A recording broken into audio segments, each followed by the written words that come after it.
Super clay দিয়ে আজকে এই কাজটা শেয়ার করব।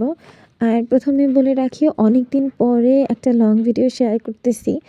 আর এটা কিন্তু আমার সুস্থতা হওয়ার পরের একটা ভিডিও। এতদিন অনেক বেশি শরীর খারাপ ছিল। এই ভিডিওটা আমি অনেক আগেই করছিলাম কিন্তু ভয়েস দেওয়া হয় নাই। তো আজকে আমি ভিডিওটা ফাইনালি আপলোড দিয়েই দিলাম। আর কিছু কথা বলতে চাই সেটা হইছে আমাদের একটা আর্ট গ্রুপ আছে যারা আর্টের উপরে আ একটু ভালো, যারা আর্ট ভালো করতে পারে। অবশ্যই আমি আর্টের উপরে একেবারেই ভালো না। জাস্ট একটু মানুষেরটা দেখে, দেখে যেটা শিখছি।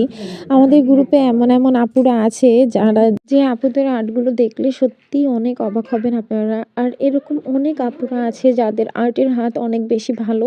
আসলে আমাদের ভিডিওটা শেয়ারের কারণে কিন্তু তেমন একটা ভিউ হয় না। আর এখন এত ভিডিও বাইরে গেছে মানে সবারই একটা করে পেজ। সে কিছু করুক বা না করুক পেজ একটা আছেই। রাখি নিজের অনেক অসুস্থতার কারণে হয়তোবা ভয়েসটা একটু কেমন যেন শোনাইতে পারে। যাই হোক আমরা যেহেতু আমাদের নিজের ভিডিওটা শেয়ার করতে পারি না, তো আমরা তো অন্যের ভিডিওটা শেয়ার করতে পারি।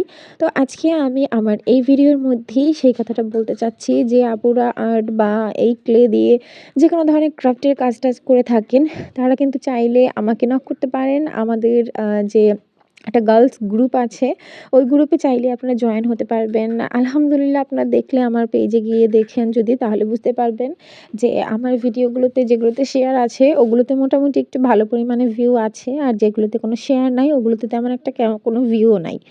তো আসলে এই ভিডিওর মধ্যে কেন এটা আমি বলতেছি, একজন করে বোঝানো পসিবল না আর একজন করে আমাদের খোঁজাও সম্ভব না। তো এইজন্য আমার ভিডিওটা যারা দেখছেন বা যে আপুরা ক্রাফটের কাজ করেন তারাও যদি দেখে থাকেন অবশ্যই কিন্তু আমাকে একটু নক করবেন। যদি আপনারা আমাদের গ্রুপে জয়েন হতে চান অবশ্যই কিন্তু আমাকে বলতে পারবেন, কোনো সমস্যা নাই। তো আজকে আমার এই কাজের ব্যাপারে তেমন কিছুই বললাম না। আর বলে রাখি আমি কিন্তু খুবই অসুস্থ ছিলাম। এইজন্য কিন্তু ফেসবুকে তেমন একটা ছিলাম না। তো আলহামদুলিল্লাহ এখন একটু আগের থেকে সুস্থ আছি আল্লাহর রহমতে। তো এখন রেগুলারলি ভিডিও দেওয়ার চেষ্টা করব। আপনারা সবাই একটু দোয়া করবেন যাতে করে আরেকটু তাড়াতাড়ি ভাবে একটু সুস্থ হয়ে যাই। তো এখানে আমি ক্লে দিয়ে আজকে এই কাজটা করছি। আশা করি আপনাদের কাছে অনেক বেশি ভালো লাগবে। আসলে আমরা যারা ক্রাফটের কাজ করি যতই বলি যে আমরা খুবই কম খরচে বা কোনো খরচ ছাড়াই একটা কাজ করে ফেলছি, এরকমটা কিন্তু মোটেও না। আমাদের কিন্তু এগুলো কিনতে হয়। হ্যাঁ, একটা ফেলে দেওয়া জিনিসটাকে ওইটাকে সুন্দর করে সাজানোর জন্য অবশ্যই তার পিছনে কিন্তু মশলাপাতি দিতে হয়। যাই হোক, আ তো কথা বলতে ফুল, লতাপাতা যেথা যে আছে ওগুলো সব বসায় নিছি। আপনারা দেখলে বুঝবেন যারা এগুলো করে থাকেন ক্লে দিয়ে কাজ-টাজ। এটা কিন্তু খুবই সহজ।